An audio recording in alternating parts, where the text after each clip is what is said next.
এইবার প্রভু রামচন্দ্র যাবে যুদ্ধে রাবণবধ করতে।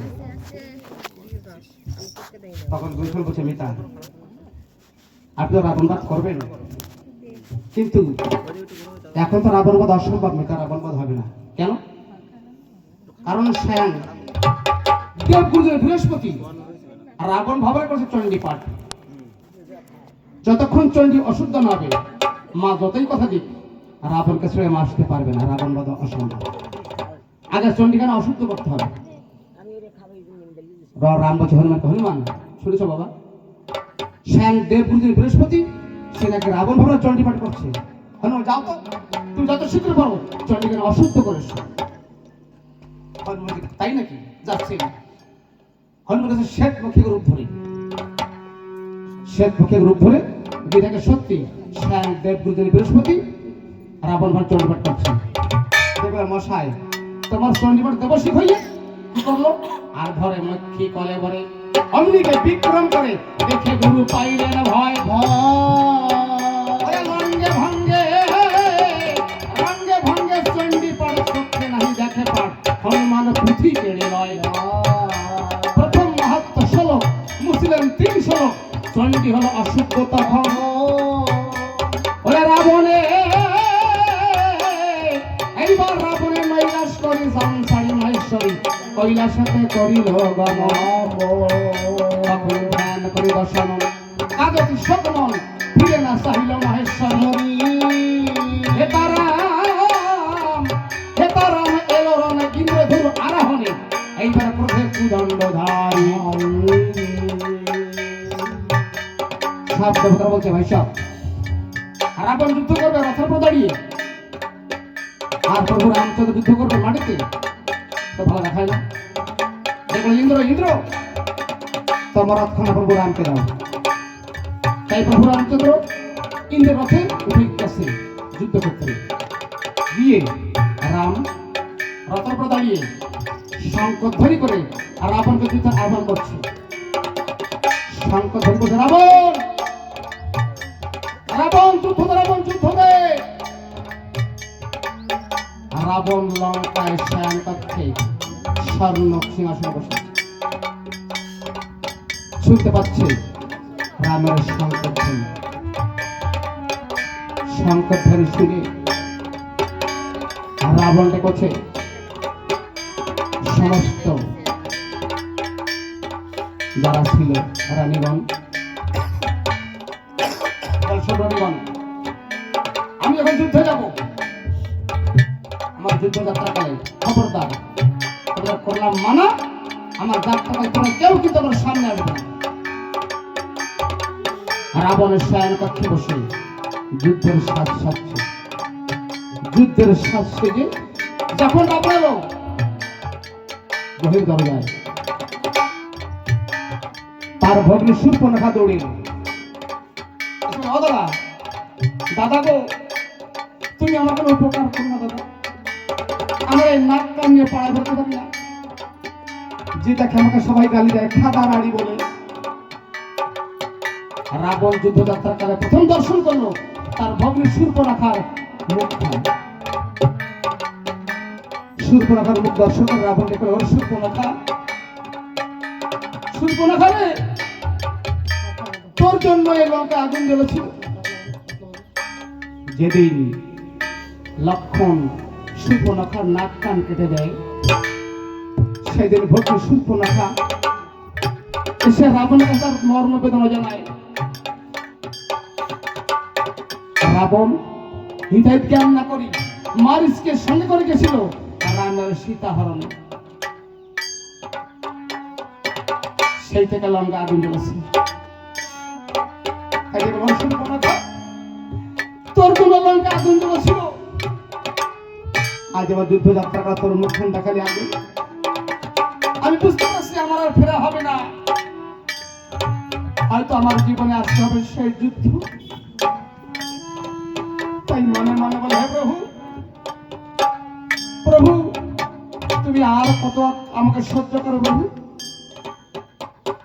এই লঙ্কা ভার আমি বহন করতে পারছি না প্রভু, তুমি আর কত সহ্য করাবে। তুমি নিজ হাতে আমার সব অবসর করে দেবে। রাবণ যুদ্ধে যাচ্ছে, আমরা মাঝে মাঝে রাবণ লঙ্কার দিকে পিছন ফিরে তাকায় কেন? রাবণটা মায়ায় ধরেছে। এই মায়া বড় সাংঘাতিক জিনিস বাবা। এই মায়াকে আমরা তো সামান্য মানুষ, বড় বড় সাধু মহন্ত যারা, তারাও কিন্তু মায়াকে আড়াতে পারেনি। মায়াটা এমন জিনিস, আমরা লক্ষ লক্ষ টাকা কোটি কোটি টাকা খরচ করে সুখের ঘর বাঁধি কেন? স্ত্রী পুত্র পরিবার আমরা সুখে থাকবো, ভালো থাকবো। তাই আমরা কত টাকা খরচ করে সুখের ঘর বাঁধি।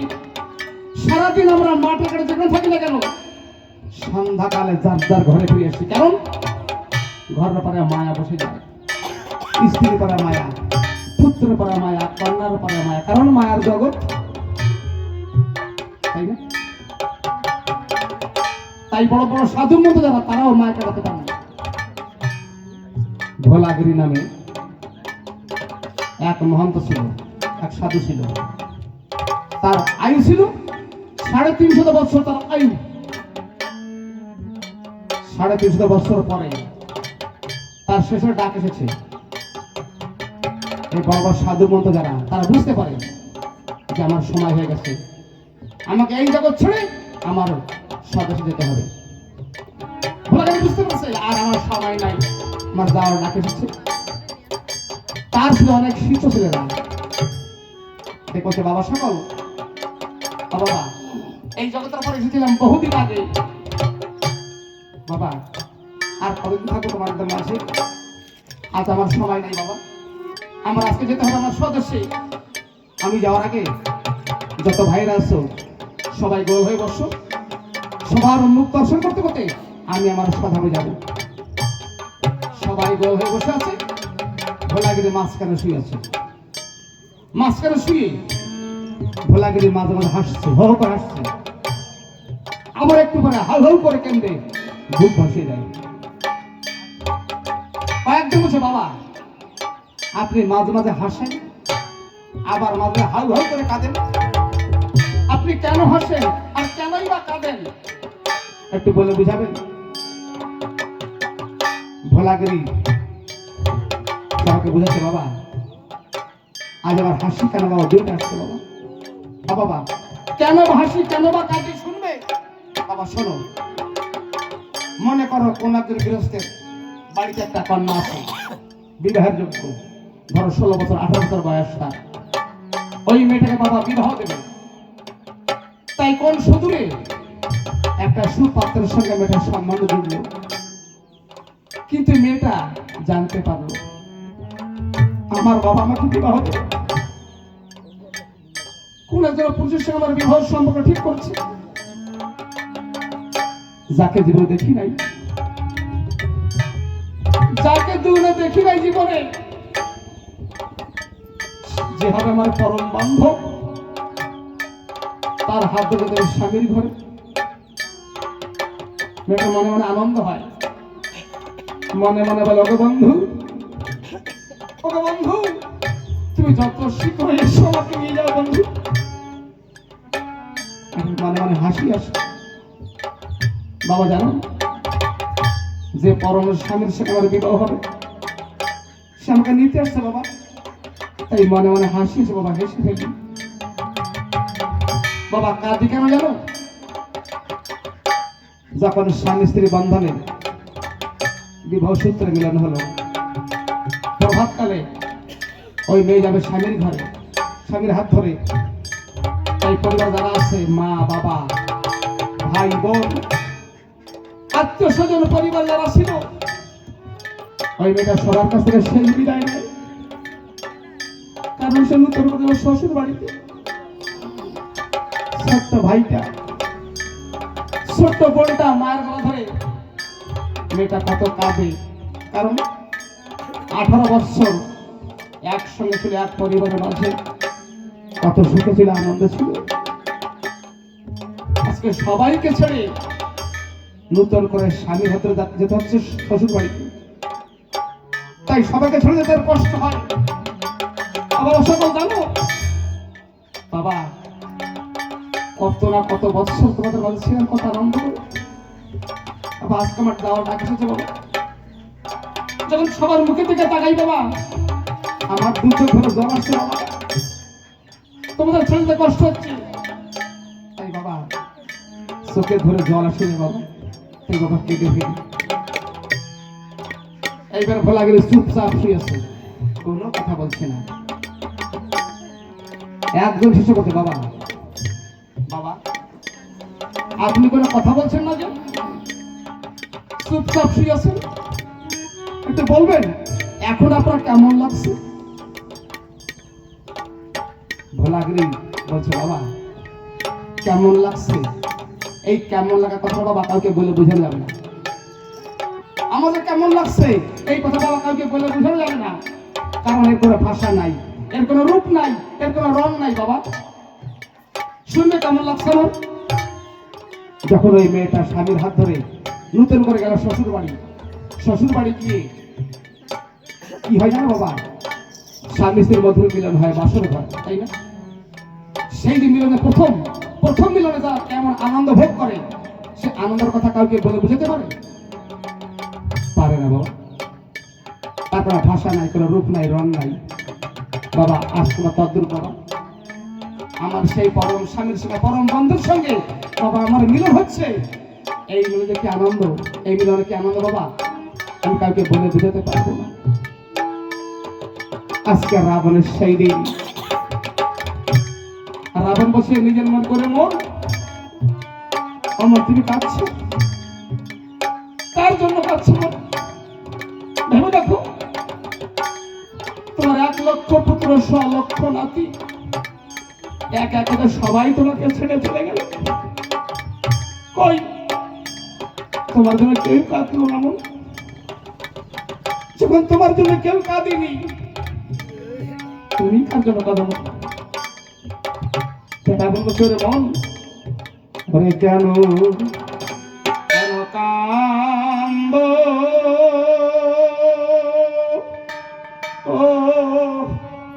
ও রে এই ধন জন ওরে মন এই দ্বারা সুত লাগিয়া লাগিয়া রে কেন কান্দ ধন